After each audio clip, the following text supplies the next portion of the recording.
திமுக கடந்த 56 மாத கால வருடத்திற்கு 1 லட்சம் கடன் வாங்கி தமிழ்நாட்டை மிக கேவலமான வகையில் நிர்வாகம் செய்து ஏற்கனவே இருந்த கடனை விட கூடுதலாக சுமார் 4 லட்சம் கோடி கடனை அதிகரித்துள்ள நிர்வாக திறனற்ற திமுக அரசின் சாதனை. ஆட்சிக்கு வந்த ஒரு வருடத்திலேயே விடியா திமுக அரசு கொள்ளையடித்த எல்லா ஆடியோவிலும் வந்த செய்தி 30,000 கோடி ரூபாயை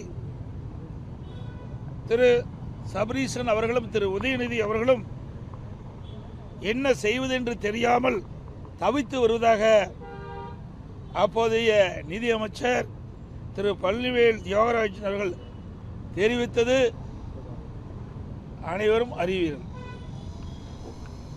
ஒரு ஆண்டுக்கே இவ்வளவு என்றால் இந்த 4.5 ஆண்டுகளில் எவ்வளவு கொள்ளையடித்திருப்பார்கள் என்று கணக்கிட்டு பாருங்கள். ஊழல் செய்வதை தவிர இவர்கள் தமிழக மக்களுக்கு எந்த நன்மையும் செய்யவில்லை. விஞ்ஞான முறையில் ஊழல் செய்யக்கூடிய கட்சி திராவிட முன்னேற்ற கழக கட்சி.